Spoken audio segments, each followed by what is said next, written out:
Hello everybody, this is CD Gaming and welcome to a quick review. The Five Nights at Freddy's movie has been out for about a week and a half now, almost that by the time this video goes up. So it's time to talk about it. This video isn't going to be factual, isn't going to be anything like that. This is all opinion, so you know, it completely depends on how you look at everything. But in my opinion, I'm going to give the rating right off the bat. As far as horror goes, it was like a 4, maybe a 3 out of 10. It really didn't have that many like horror aspects to it. Like the environment was kind of off-putting. I will say the movements of the animatronics were very unnerving, very uncanny. Like seeing them walk around like that was very uncanny, and it felt odd seeing them move. But like it looked amazing. As far as a Five Nights at Freddy's film goes, I'm gonna give it at least an 8 out of 10 because there was definitely room for improvement. Yes, I know there's a lot of controversy with a lot of different things, like there's a couple specific scenes. Spoiler alert, if you have not already seen the movie, this is one of those clips. He did it! Are you okay? That is exactly what the controversial stuff was, and it's fine. I personally enjoyed it. Like, I really did. Like, I felt like that was a needed thing for the movie to make it work properly, because all that's doing is showing that the kids are still kids. People forget that Five Nights at Freddy's is not only about animatronics and entertainment and a Chuck E. Cheese environment, but like, these were kids, and they still are kids. Their spirits are kids. They still want to live their lives as if they are kids, and that's fine. That fort scene, top tier example of that. The camera angle's different because it fell. I apologize. As far as like the plot, I'm gonna give it a straight 8 dolphins out of 12 eels because I don't know. I don't know. The plot seemed like it was all over the place. I understood the story, but I felt like it was really rushed in some parts, underdeveloped in some other parts. I'm still left a little confused as far as like the whole reveal of Vanessa and Afton being like a thing, like for their, you know, father-daughter bond or whatever. A little lost on that. I don't know. It wasn't that bad. It wasn't that bad. I personally enjoyed it. I have seen it 2 times in theaters, and I have seen it 2 times on Peacock. So I've had my fill of it for this second. I gotta say, I enjoy seeing them on screen. Jim Henson's Creature Shop did an amazing job with the animatronics themselves. They looked amazing. And it sounds like they had some mishaps with Foxy's arm, which awesome. Like, I mean, not awesome, but you know what I mean. It's funny hearing that kind of stuff coming from a production team. Something that we probably didn't even think we would ever hear about, especially for like a Five Nights at Freddy's movie. The details on them was amazing. That cupcake was an absolute menace to society, and that's okay, because he deserves to have that title of a menace to society, okay?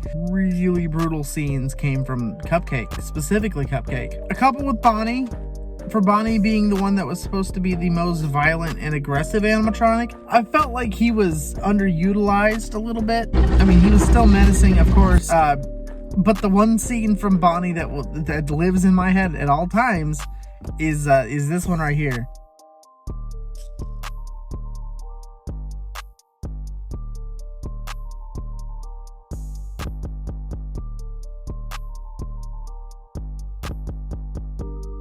That is a piece of art, okay?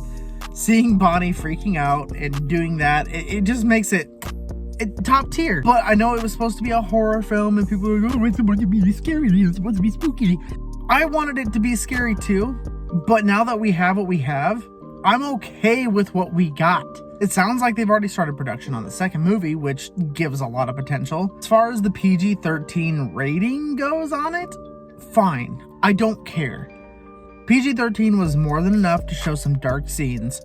I mean, to be fair, 2 of the darkest scenes have to be like the scene where Max gets bit in half by Freddy. ridiculously violent for a PG-13 movie. I know they didn't show like the details of it, but we saw what happened. We saw her legs plummet to the floor. Awesome. Awesome, awesome, awesome. The Bonnie scene when he walked out of there, like, just beautiful. It's a beautiful thing. Like, people are hesitating, being like, oh, well, it's PG-13, it's not going to be as scary, it's not going to be gory. It doesn't have to be gory for it to be good. The PG-13 rating was more than enough for what we got out of this one, and who's to say they might not change that later on to, like, make it rated R. Like, one, or for the next movie or whatever. They could do that if people were really, really in demand for the violence. And I don't foresee that happening. I feel like the next one will also be PG-13, but it'll still be good. I am a little disappointed with a couple things. I wish we would have had flashbacks to something like the Bite of 83, or just something more like backstory for William, because I feel like William was very like pushed into this. I don't know. I know it was made for the fans. People already know William. They know his story and everything. But it would have been cool to see it on screen. And we still might get that in the second movie. We don't know what the second movie is going to be. I would assume it's going to be based around FNaF 2 with like Mangle and the Withers and all those, which would be awesome. But there's no confirmation to that yet. Next thing I really want to discuss with this is like the amount of Easter eggs that they threw into this movie. Like, biggest one for me being Sparky. Sparky the dog, the sixth animatronic in the FNaF 1 game. Not really. He was a hoax that somebody created, and he was photoshopped in. Looked exceedingly real, and Scott had even, at one point, I believe, told everybody that it was fake, and there was no dog animatronic. But he was made for the movie, and he looks really, really good. Got some glimpses at some other animatronics in the back there. A lot of endos. The "It's Me" thing popping up in the mirror, the screen glitches at the beginning with the training video. There's just a lot of Easter eggs in that movie, and it's hard to catch them all. But like, MatPat making his appearance was awesome. Daco being on the wall on like the Employee of the Month thing, really cool. If you haven't already watched it, be sure to watch MatPat's video on the movie thing. It talks about why Mark wasn't in the movie and a little bit more of like what his role was going to be and everything. Long story short, he was originally supposed to be the first security guard we seen, which didn't work out because, he's working on Ireland, which congratulations to Markiplier for that, because getting your stuff out there, very happy for you, man. Overall, the movie itself was very well put together, was very well organized, had some great actors. Josh Hutcherson, Matthew Lillard. There was just those two specifically are just big names. And then having these, the content creators like MatPat and Corey being part of the movie as well, awesome. Well deserved. I know a lot of people were upset when they heard MatPat wasn't going to be in the movie, and then when he made his appearance, everybody was like, okay, everybody's fine. But yeah, I think overall the movie was definitely as a whole, I'm going to rate the movie a 7 out of 10, if not 8 out of 10. The only other thing I'm going to address in this is that a lot of people were expecting the VHS tapes. I also would have liked to have seen that, but it was unrealistic for a movie like that to happen. In a short video, 10-15 minute videos, the VHS stuff is amazing. Would 1000% say go watch those, because they are really intense. If you want a more intense Five Nights at Freddy's experience, those are the things to watch. By the way, check out my reaction videos to some of those. VHS ones, a lot of people had that expectation, which I can see why you would want that. But again, unrealistic for a whole movie. It would be very hard to make it appealing for everybody, because some people wanted the story, some people wanted the horror, some people wanted this. We got a little bit of everything. I will say I felt like never dragged out. The movie never dragged, per se. I think the most obnoxious thing to me in the movie had to have been Vanessa's condescending attitude the whole time, which I understand why. Now that I've seen it and know how it ends, everything kind of makes sense. But I know my first viewing of it, I was like, I don't really like how they're portraying Vanessa. But now I see and I understand. Also, seeing Spring Bonnie up on that screen. Oh, that was good. The appearance of him was so good. Like it was definitely, you could tell that it had been worn. It was made to look like it was worn, and it did. It looked worn out. It looked used. It looked very raggedy. Not Springtrap raggedy, but getting there now, because you know how that movie ends. Very impressed with it. And I think the last thing I'm going to say here is like the soundtrack. Bangers. Absolute bangers. That opening credit scene, like that.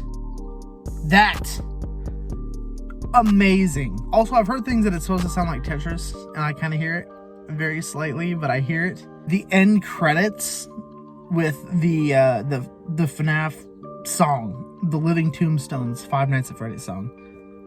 Awesome. I called that being in there a long time ago.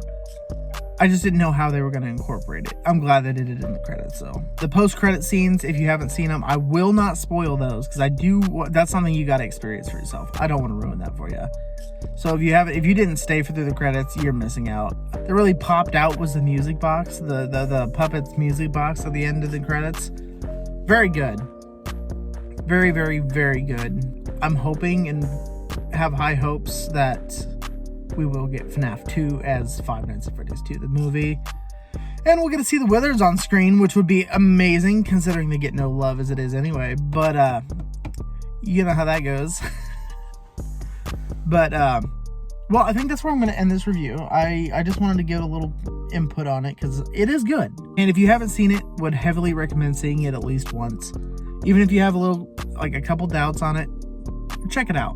It might change your mind. Overall, 8 out of 10. I'm gonna bump that up to an 8 out of 10. It's good. But anyway, thank you guys for watching. If you guys liked the video, be sure to hit that like button. If you didn't, oh well, that is life. And I plan on making some more content here soon. It's been a little difficult. Shorts have been saving my views right now, and also saving my sanity. Because those videos take me about 10 minutes to 45 minutes, whereas a video takes me almost 3 hours. And right now, time's been on kind of a time crunch. I've been working a lot, trying to get things caught up, trying to save that money for the holidays and to get a place here soon. I did get a new car, so that's something. Something good for once. But yeah. Anyway, thank you guys for watching. If you guys enjoyed the video, be sure to hit that like button and hit that subscribe button as well. I also have a lot more Five Nights at Freddy's content on my channel. If you haven't checked it out, be sure to check it out. Thank you guys for watching, though, and we will see you all in the next one. Later.